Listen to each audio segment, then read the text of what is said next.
Hi guys, welcome back to my masterclass. My name is James Howe and today is lesson 1 and it's a very important lesson. We're going to be covering some basic setup, knife safety and how you sharpen a knife without taking any fingers off. So point number 1, wash your hands. Now if 2020 has taught us nothing else, washing hands is very important. I'm not about to start singing happy birthday, but washing your hands is very important for hygiene, not just for you, but for whoever you are cooking for. Now, before you even pick up your knife, you need to set up your work area. So clear your side and grab a cloth. Just fold it over and lay it down where you're going to be working. This is to stop your chopping board flying all over the island. So grab your board, just rest it on there. And if you try and shake that chopping board, it's not going to move. Okay, so now we've got that little bit of admin out of the way. This is a cook's knife. I use a James Martin Stella Sabatier.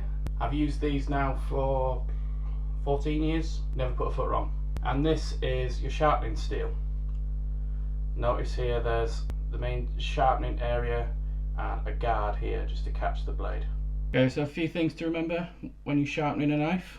The first being the angle. Now, ideal angle is around about 21-22 degrees. You're never going to do that by eye. So the trick is start halfway, that's 90 degrees, half again to 45, and half again. It takes you to round about the right place. So again, half, half, half again. Now there's 3 methods for how to sharpen your knife, and everybody decides on one and tends to stick with it, but it's good to know all 3. So the first is to go away from you. So find your angle, half, half and half. Bottom of the knife at the top of the steel by the guard and slide away.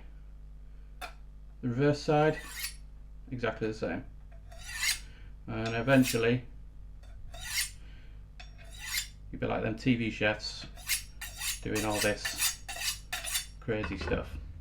The second way is to reverse this and do it towards you. I'm not too much of a fan of this, but I will show you. So angle, half again, there we go, and towards you.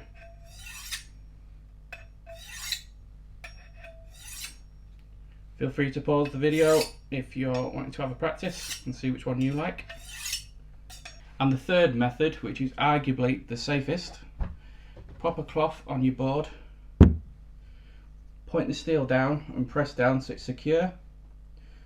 Find your angle and down. It is very important that you keep your knives sharp. The main reason is for safety. A blunt knife, you've got to apply too much pressure. If you slip, you're going to hurt yourself. Okay guys, that was lesson 1. You now know how to safely set up your chopping board and how to safely sharpen your knife. Have a practice with those 3 methods, find out which one you prefer, and I will see you for lesson 2.